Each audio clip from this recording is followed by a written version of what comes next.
6:30 in the morning. Detective Michael Rayner rolled over onto his other side, trying to ignore the annoying ringing of the phone. After the third ring, he gave up and reached for the bedside table. "Rayner," he said hoarsely, clearing his throat. "Mike, it's Diane. We've got a double homicide at an abandoned warehouse at 9th and Industrial. 2 dead bodies, and one of them is an employee." The dream faded instantly. Rayner sat up on the bed, fumbling for his slippers with his feet. "Who?" "Sarah Clark, a patrol woman from the East Precinct, 32 years old." Rayner tried to remember her face. I think he'd met her a couple times at the town hall meetings. Young, energetic, with short blonde hair and a determined look. "I'll be there in 20 minutes. A chilly wind was blowing through as Rayner parked outside the old brick building. Yellow police tape wrapped around the perimeter.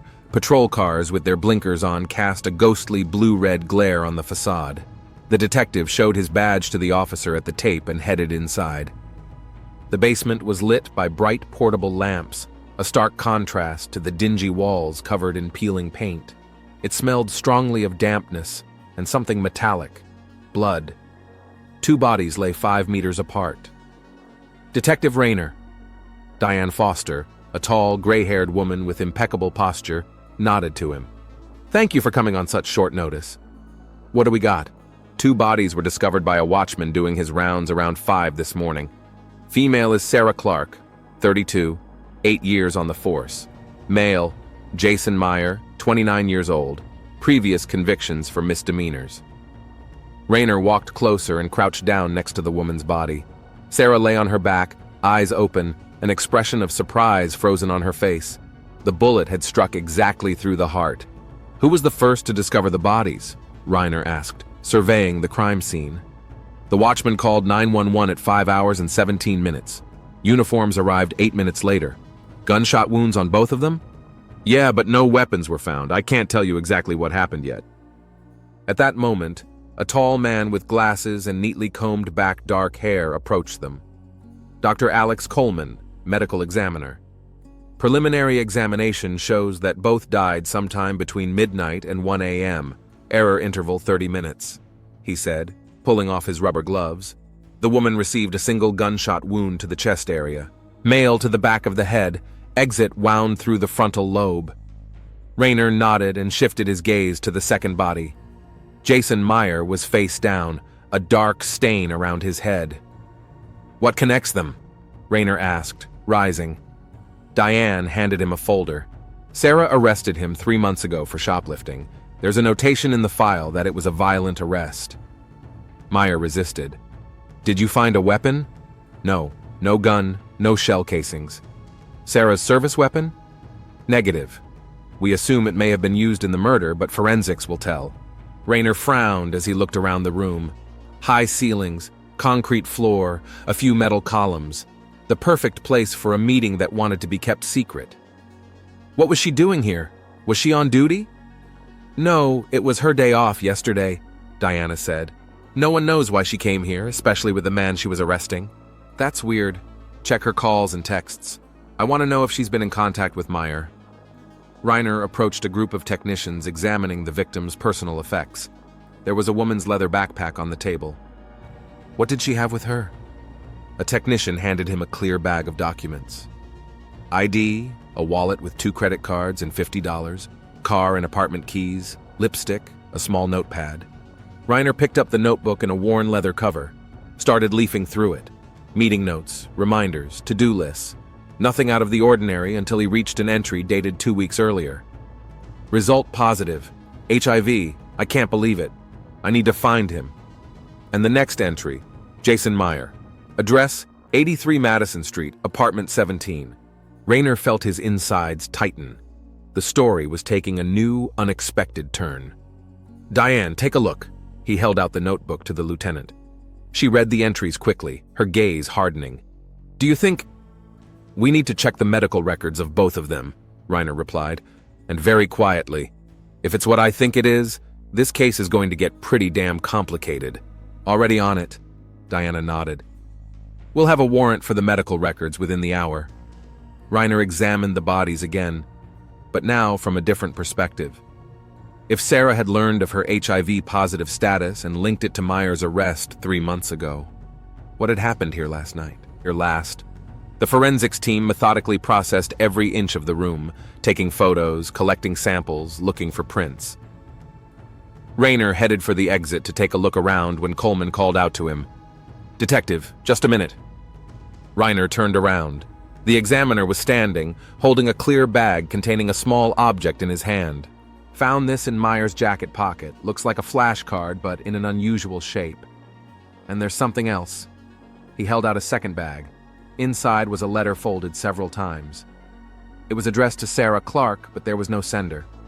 Rayner took the packets. "Thanks, Doc. How long will it take for a full report?" "Preliminary results in 4 or 5 hours. Full ones by lunch tomorrow." Rayner nodded and stepped out into the fresh air. The morning sun had already risen above the horizon, painting the surroundings a soft pink, contrasting with the grim atmosphere of the crime scene. He got into the car and unfolded the letter, careful not to damage any possible prints on the plastic bag. The handwriting was uneven, as if the writer had been in a hurry or nervous. "Sarah, I understand your pain and anger, but I swear I didn't know about my diagnosis. We need to talk. Meet me at midnight where you said we would, just you and me. Please give me a chance to explain, Jay." Rayner sighed and leaned back in his seat. The situation was getting more and more confusing. Sarah had learned of her HIV-positive status and thought she had contracted it during Myers' arrest 3 months ago. She'd found him, set up a meeting. But then what happened? Who fired the shots, and why are both dead? He started the engine and headed for the station. It was going to be a long day full of unanswered questions. At the station, the first thing Rayner did was send the flashcard to the tech department. Then he filled out the board with information about the 2 victims, connecting them with a line labeled "Arrest, 3 months ago," and "Possible HIV infection." At that moment, Diane entered the office with a folder in her hands. The results of Sarah's medical exam were in. Positive HIV test 2 weeks ago. Prior to that, a full physical 6 months ago, all clear. And Meyer? His medical records show he's been HIV positive for about a year, but he's never been treated. Probably didn't know about his status until recently. Rayner sighed. So Sarah found out about her diagnosis, calculated that she could only have been infected when Meyer was arrested, found his address, set up a meeting. And then what? Maybe she wanted to figure it out. Or revenge, Diana said thoughtfully. But then who was the shooter? If it was her, why is her body there too, and where are the weapons? At that moment, the phone rang. Rayner answered it, and listened in silence for a few minutes, his face growing more and more serious. "Okay, I'll be there in 10 minutes. He hung up and turned to Diana. "It's Coleman. He's found something that completely changes the picture of the crime." The morgue greeted Rayner with cold air and the sterile smell of disinfectants. Dr. Coleman was waiting for him near the table with Sarah's body, illuminated by the bright light of the operating lights. "What did you find?" Rayner asked, pulling on his gloves. Coleman pointed to the woman's right arm. "See that old scar? Between the thumb and index finger. About 3 months old."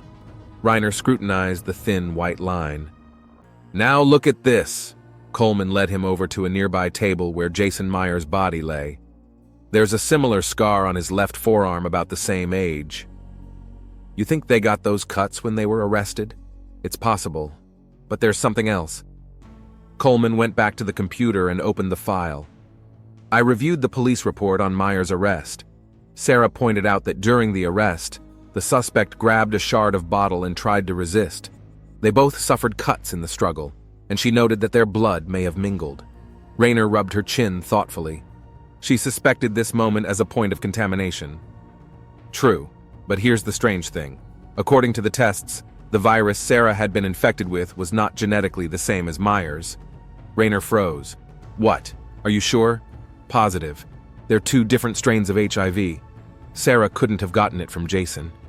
Rayner leaned back against the table, digesting the information. "So either she was infected by someone else, or someone wanted her to think she'd gotten it from Meyer," Coleman finished. "I need to talk to her co-workers." Rayner headed for the exit. "Thank you, Alex. There's one more thing." Coleman paused. "Sarah and I were friends. Not close, but enough to have coffee together once in a while. The last 3 months, she's changed. She's become withdrawn, nervous. I thought it was work. I'm sorry, Alex.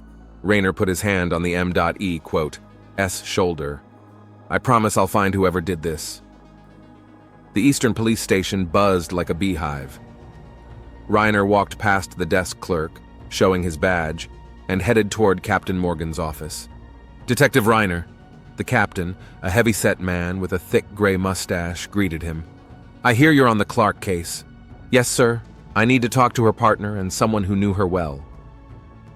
Officer Rodriguez was her partner for the last 2 years, and as for friends. The captain thought about it. She was pretty withdrawn, but try talking to Jennifer Wilson in records. They often had lunch together. Officer Eduardo Rodriguez turned out to be a young Hispanic man with a serious look and a firm handshake. Sarah was the best partner anyone could have, he said as they settled into the interrogation room. Always focused, professional. But in recent months, something had been gnawing at her. When exactly did you notice the change? After the arrest of that Meyer guy? Not right away, but after a couple weeks she got irritable, lost focus. I asked her if she was okay, but she just dismissed it. Tell me about the arrest. It was a routine shoplifting call. Guy was trying to steal a bottle of whiskey and some change. When we arrived, he was trying to get away. Sarah chased him. I went around the other side of the building. When I found them, they were both covered in blood. She said he'd grabbed a broken bottle, and both had cut themselves while apprehending him. Was she worried about that? Then no, we called an ambulance. They were treated. Everything seemed fine until... He stopped talking. Until what? About 2.5 months later, she started getting sick a lot. First flu, then some kind of infection. Took a week's vacation. When she came back, she was like a shadow. I'd never seen her so depressed. Did she mention anything about medical tests? About the diagnosis? Rodriguez shook his head. No. But one day, I overheard her talking on the phone. She said, I need to know which one did it. I didn't pay much attention to it at the time. Rayner made a note in his notebook. Another question. Did Sarah have any personal relationships? A boyfriend, maybe? She dated someone about 6 months ago, but broke up before the whole Meyer thing. Can't remember the name. Some medical professional. Jennifer Wilson appeared to be a short woman with short red hair and sad eyes. She nervously tugged at the edge of her blouse as she spoke. We weren't exactly close friends. More like good co-workers. We had lunch together. Sometimes went to the movies. When was the last time you saw Sarah? 3 days ago. She went into the file room to get some old reports. She seemed, determined. Said she finally got the answers she was looking for. What kind of answers? I don't know. She's been very secretive lately. But about 2 weeks ago, she was crying in the bathroom. I'd never seen Sarah cry before. She just wasn't like that. When I asked what happened, she said her life was ruined and that someone had to pay for it. Did she mention a name? No, but she was looking for information on a Dr. Ramirez. Asked if he'd ever been involved in a police investigation. Rayner looked up interestedly. Dr. Ramirez? Do you know his full name? Gabriel, I think. Dr. Gabriel Ramirez. After leaving the precinct, Reiner called Diana. I need information on Dr. Gabriel Ramirez. Also, see if Sarah met with any of the medical staff 6 months ago. Already working on it, Diana replied. Tech decrypted the flash drive found at Myers.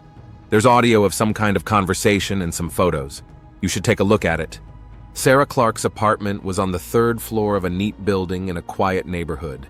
1 room, clean, minimalist. Rayner slowly examined every detail, trying to piece together a picture of the young policewoman's life. On the refrigerator, a few photos of her coworkers, a calendar with marked duty assignments. On the coffee table, a stack of books on psychology and forensics. In the bathroom, neatly arranged bottles of medication, among which Reiner noticed antiretroviral drugs prescribed to HIV-positive patients. In the drawer of the bedside table, he found another notebook, more personal than the one found in Sarah's backpack at the crime scene. January 23rd. Got the results back. Positive. I can't believe it. How could this happen? The only time I've ever come in contact with someone else's blood was when Meyer was arrested. Or, January 25th. Found Jason Meyer's address. I'm going to visit him tomorrow. I need to know the truth. January 26th. Jason swears he didn't know his status. Do I believe him? I'm not sure, but if not him, who? January 29th. G called again. Begged me to meet him. Said he'd explain everything. Well, I'll listen, and then I'll decide what to do. January 30th. It all makes sense now. It wasn't Jason. It's much worse than that. I have proof, and I know what to do next. The last entry was dated the day of the murder. It's all over today. Meeting Jason at midnight, I have a plan. If everything goes right, justice will be served. Rayner photographed the pages and sent the pictures to Diane. The phone rang. Rayner, he answered. Mike, I found information on Dr. Ramirez. Diana's voice sounded strained. He works at the Meridian Clinic near the city center. And here's what's interesting. 6 months ago, Sarah actually dated a medical professional, Dr. Alex Coleman. Rayner froze. Coleman? Our medical examiner? That's right. They broke up about a month before the Meyer incident. According to co-workers, it wasn't a very amicable breakup. Why didn't Coleman tell me that? That's a good question. But that's not all. Dr. Ramirez and Coleman went to medical school together, and they both interned at the clinic that's now implicated in the HIV test tampering investigation. Damn it.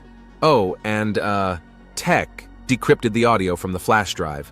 It's a conversation between Sarah and a man. They're discussing how to frame someone else. The quality's not great, but the man's voice... Mike, I think that's Coleman. Rayner felt a chill run down his spine. I'm going to the station. Don't let anyone tell Coleman what we found. It's too late, Diana said quietly. He was here when the results from the flash drive came back. He said he had to go to the morgue right away and left. That was 20 minutes ago. Send a patrol to the morgue and his apartment, and run every connection between Coleman, Ramirez, and Sarah.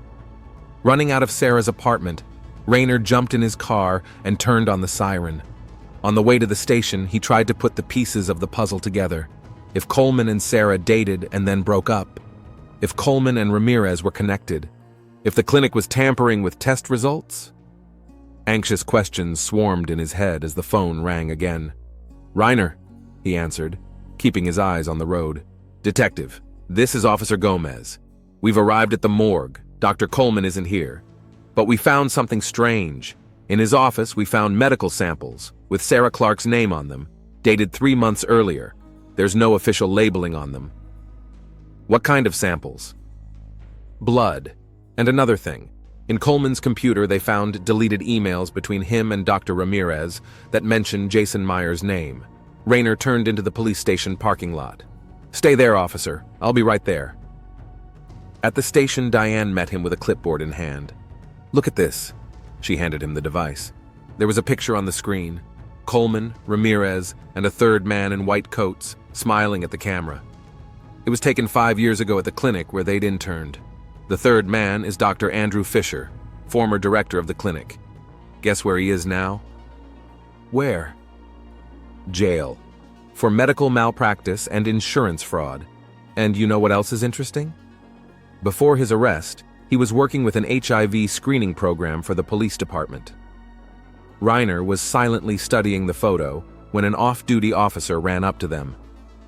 Lieutenant Detective, a call just came in. Gunshots were heard at the Meridian Clinic. A witness claims he saw a man who looked like Dr. Ramirez run inside, and a few minutes later there was screaming and a gunshot. Rayner and Diana looked at each other. Let's get over there, Diana commanded, and call in a tactical response team. On the way to the clinic, Rayner tried to piece together what had happened. Coleman and Sarah were dating. They broke up. Then Sarah accidentally came in contact with Meyer's blood when she was arrested. 2 months later, she was diagnosed with HIV. She thought she got it from Meyer, but it was a different strain. So someone wanted her to think that. Someone who had access to her medical records. Someone who could have tampered with the results. Coleman? Ramirez? Both of them? The Meridian Clinic was a modern 3-story glass and concrete building. By the time Rayner and Diana arrived, 3 patrol cars were already parked out front, and officers were evacuating staff and patients. What do we have? Rayner asked the officer coordinating the operation. Witnesses say Dr. Ramirez came running in about 20 minutes ago, very agitated. Went up to the 3rd floor to his office. A few minutes later, another man walked in. A nurse on the 3rd floor heard a loud argument and then a gunshot. Description of the second man: tall, dark hair, glasses. One of the guards identified him as Dr. Alex Coleman, the police medical examiner. Reiner nodded. Are they still inside? Supposedly, yes. We've evacuated everyone we can, but the third floor hasn't been fully checked. The tactical response team arrived 2 minutes later. The team leader quickly assessed the situation and devised an entry plan. Detective Rainer, Lieutenant Foster, are you coming with us? Yes, Reiner replied, checking his pistol. But give us some protective gear. Clad in body armor, they cautiously entered the clinic building. The first and second floors were empty. Once up on the third floor, the group split up, methodically checking each room. Clear, came the radio reports. Finally, they reached an office with a sign that read, Dr. Gabriel Ramirez, Infectious Disease Specialist. The team commander showed 3 fingers, then 2, 1. The door was kicked in. Police, everybody stay where you are. The office was in chaos. Overturned desk, scattered papers, smashed computer monitor. A middle-aged man in a white coat with a badge that read, Dr. G. Ramirez, was lying on the floor in a pool of blood. Bullet wound to the chest. Check him out, Reiner commanded the team's medical specialist. Alive but unconscious. Pulse is weak. Call an ambulance, Reiner shouted as he looked around the room. Where's the other man? At that moment, the sound of breaking glass came from the next room, apparently the private bathroom of the study. There! Reiner rushed to the door, but it was locked from the inside. One of the group's fighters kicked the door open. Inside, they saw a broken window. Shit! He'd come down the fire escape! Reiner looked out the window, but saw only an empty metal structure leading down. Secure the perimeter! He can't have gotten far! While the medics were working on Ramirez, Reiner searched the office. In a desk drawer, he found a folder labeled Project M. Inside was a list of names, including Sarah Clark and Jason Meyer. Next to each name was a date and a check mark, positive or negative. Diana, take a look at this. He handed the folder to the lieutenant. I think we found evidence of tampered test results. Oh my God, Diana flipped through the documents. There are dozens of names here, some of them police officers. The radio crackled. Team 2 to commanding officer. Suspect spotted at the west exit. In pursuit. Reiner and Diana rushed down the stairs. As they ran out of the building, they saw 2 officers chasing a man running toward the parking lot. Freeze! Police! Yelled one of the officers. The man turned around for a moment, and Reiner recognized Alex Coleman. Then the medical examiner disappeared around the corner of the building. When Reiner reached the corner, he saw Coleman get into a gray sedan. Stop him! Shouted the detective, but it was too late. The car sped off, nearly hitting one of the officers. All units, gray sedan, Toyota Camry, license plate AXL 493, eastbound on Meridian. Driver is Dr. Alex Coleman, armed and dangerous, suspected of attempted murder. Apprehend him now. Reiner turned back to Diana, who was talking to the paramedics who were preparing to transport Ramirez to the hospital. What's his prognosis? Critical, but stable. The bullet went through near the heart. He's unconscious, but he'll probably regain consciousness in a few hours. I'll go with him, Reiner's decided. We need his statement. Diana, you coordinate the search for Coleman. Will do. And Mike? She put her hand on his shoulder. Be careful. If Coleman's involved in Sarah and Meyer's murders, and now he's trying to kill Ramirez, he's got nothing left to lose. Reiner nodded, feeling the anxiety building up inside. He didn't know the whole picture yet, but one thing was certain. They were dealing with someone who was willing to do anything to keep his secrets. Gabriel Ramirez regained consciousness 8 hours after the surgery. Reiner, who had been dozing in an uncomfortable hospital chair, was instantly awakened when the doctor entered the ICU. He is stable and can talk, but not for long, the doctor warned. Don't tire him out. Ramirez looked pale and exhausted, with many tubes and sensors connected to his body. Reiner cautiously approached the bed. Dr. Ramirez, I'm Detective Michael Reiner. Do you realize where you are? The man nodded slowly and whispered with difficulty. Hospital, Alex shot me. Why did Dr. Coleman want to kill you? Ramirez closed his eyes as if gathering his strength. Because of the project. Because of the falsifications. I was going to confess to everything. Rayner leaned in closer. Tell me about the project and your connection to Sarah Clark and Jason Meyer. It started 5 years ago, Ramirez began quietly.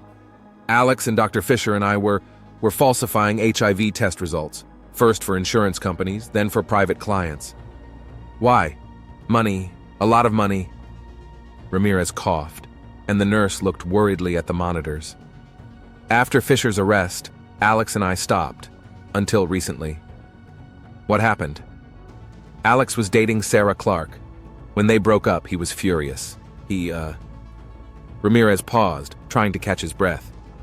He decided to get back at her. He switched her HIV test results. Rayner felt a chill go through his insides.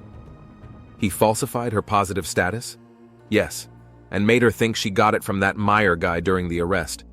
Alex had access to Sarah's blood samples after she cut herself. He knew in advance that Meyer was HIV positive, but Meyer didn't know his status. Jesus!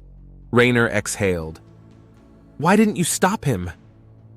I didn't find out until 2 weeks ago, when Sarah came to my appointment with a positive test. I suspected something was wrong when I compared the strains. They didn't match. So what did you do? I told her the truth, that the test could have been faked.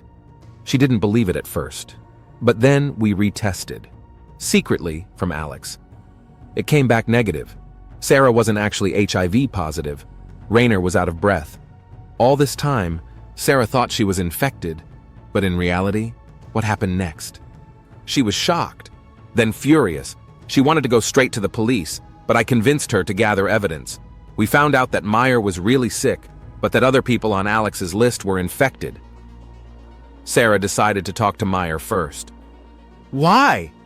She felt guilty. Ramirez swallowed hard. Meyer was living with HIV without knowing it. He was being used too. Ramirez closed his eyes. His breathing became heavier. The doctor needs to rest, the nurse intervened. 1 more minute, Reiner asked, and turned to Ramirez. What happened at the warehouse? Who killed Sarah and Meyer? Alex, Ramirez whispered. He found out about our plan, tracked them down. He had Sarah's weapon. How do you know? Sarah recorded their conversation. On a flash drive. I had a copy. Alex came after her, wanted to destroy all the evidence. Ramirez's eyes began to close. One last question, Rayner insisted. Where could Coleman be hiding? A hunting lodge, by Crystal Lake. He said it was his hideout. Ramirez finally lost consciousness, and the nurse firmly pushed Reiner away. That's it, detective. He needs to rest now. Once out in the hallway, Reiner immediately called Diana. It's Coleman. He faked Sarah's test to get back at her after the breakup. He made her believe she was HIV positive, and then he killed her and Meyer. Jesus, Diana exhaled. Are you sure about this? I have Ramirez's statement, and we have a place where Coleman might be hiding. A hunting lodge near Crystal Lake. How far away is the extraction team? Could be there in 40 minutes. But Mike, be careful. This man's already killed 2 people and tried to kill a 3rd. I'll wait for the team, Rayner promised. But we have to act fast. Coleman could be preparing to flee. Rayner left the hospital and was heading for his car when the phone rang again. The screen read, "Number blocked." "Rayner," he answered warily. "Detective." Coleman's voice sounded unexpectedly calm. "I assume you already know what happened." Rayner froze, making a sign to a passing police officer to start tracing the call. "Alex, you need to turn yourself in. We know everything." I doubt we do," Coleman grinned. "There's a lot Ramirez doesn't know. He thinks I did it out of revenge. It's more complicated than that." "Explain it to me." Rayner tried to keep the conversation going, giving the technician time to follow up. Sarah was an idealist, naive. When we met, she was always talking about justice, about how the system should protect the innocent. Coleman's voice got tougher. "But the system is rotten, detective. Fisher sits in jail while the real criminals continue to work in respected clinics and receive awards. That doesn't justify murder, Alex. I wasn't looking for an excuse. I just wanted her to feel what thousands of people feel every day when they get a diagnosis. Fear, despair, rejection. I wanted to show her that her perfect world was an illusion. And to do that, you made her think she was HIV positive?" Rayner could barely contain his anger. "It was an experiment," Coleman replied coldly. "And it worked perfectly. You should have seen her eyes when she got the test results. All her self-control, all her righteousness, all gone in a second. All that was left was panic. What went wrong? Why did you kill her? Coleman was quiet. Ramirez ruined everything. He was always the weak one. He retested her, told her the truth. And Sarah, she started digging, found our old project, patient lists, got to Meyer. He sighed. You see, Detective, the experiment was out of control. I had to shut it down. End it? You killed 2 people in cold blood. It's not that simple, Coleman countered. Sarah came into the warehouse with the guns. I think she was planning to arrest me when I showed up, but I beat her to it, tracked her and Meyer down. It was supposed to be over quickly, but Meyer was stronger than I thought. Sarah got shot in the struggle. Then I had to kill him too. Rayner noticed the officer giving him a thumbs up. The call is being traced. Alex, you're surrounded. Surrender. Are you at the lake? Coleman grinned. No, Detective. I'm not there anymore. And when you find me, it'll be too late. But before I say goodbye, I want you to know that everything I've done has had scientific value. I was studying the psychological impact of an HIV diagnosis on different people. Sarah was just one of the subjects. Subjects? You're talking about people, Alex. It's all subjects to science, Detective. Bodies, chemical reactions, psychological patterns. Don't take it personally. The connection's been severed. Reiner turned to the officer. Were you able to trace it? Yes, sir. The call is from the Blue Pine Motel on Highway 35, about 20 miles from here. Call for backup, and let Diana know. 30 minutes later, Rayner was already half a mile from the motel, waiting for the extraction team to arrive. Diana was coordinating the operation over the radio. Team in position. Suspect confirmed in room 12. I'm on my way, Rayner replied, pulling on a bulletproof vest. Keep an eye on him. He's armed and extremely dangerous. Copy that. Stand by for your command. Rayner drove up to the motel and joined the assault team hiding around the corner of the building. What's the situation? He asked the team leader. Suspect is alone in the room. Thermal sensors indicate he's sitting by the window. He's holding what appears to be a weapon. Any chance of taking him alive? It's hard to say. If he decides to fight back. Suddenly, gunfire erupted from the room. The team immediately took cover. What's going on? Reiner shouted. I don't know. He couldn't have seen us. Break 1 to base, the radio crackled. Shots fired from the room. Possible suicide by suspect. Request permission to assault. Authorized, Diana replied. The team moved forward with lightning speed. After kicking down the door, the fighters entered the room. Clear. Suspect neutralized. Get a medic in here. Rayner entered the room. Alex Coleman was sitting in a chair by the window, his gun on the floor and a gunshot wound on his right temple. On the table in front of him was an envelope labeled, To Detective Reiner. The medic examined the body and shook his head. Dead. Reiner carefully took the envelope and opened it. Inside was a letter and a flash drive. Detective Rayner, by the time you read this, I will already be dead. Not out of fear of the justice system, but because my experiment is complete. I studied the effects of an HIV diagnosis on human psychology for 5 years. 32 subjects, different social and economic groups. Sarah was a special case, a person absolutely confident in the system, in her security. Her reaction exceeded all expectations. First denial, then anger, bargaining, depression. But she didn't get to acceptance. Instead, she went back to anger, started looking for the culprit. Suspected Meyer, found him. But then, thanks to Ramirez, she found out the truth and turned her anger on me. I didn't plan to kill her, but when she revealed the project, I had no choice. The meeting at the warehouse was a trap. She and Meyer wanted to record my confession. I came prepared. In the struggle, her gun went off and hit her in the chest. Meyer pounced on me and I had to shoot him too. On the flash drive, you'll find all my research materials, names, dates, results. Not all of the subjects were aware of their participation, but the data is invaluable to understanding the psychology of stigmatized illness. I'm not apologizing. Science requires sacrifice, but perhaps my experiment will help change the perception of HIV in society. People shouldn't feel stigmatized because of a diagnosis. Dr. Alex Coleman. Rayner slowly lowered the letter. The room was quiet, only the radio crackling and the medics preparing the body for transport. Was he doing all this out of scientific interest? Diana asked quietly, reading the letter over Reiner's shoulder. No, the detective shook his head. It's not science. It's the madness of a man who thought himself superior to others, playing with other people's lives. He handed the flash drive to the technician. Check all the contents. We need to find all the people from his experiment. They need to learn the truth about their status. Will do. The technician nodded.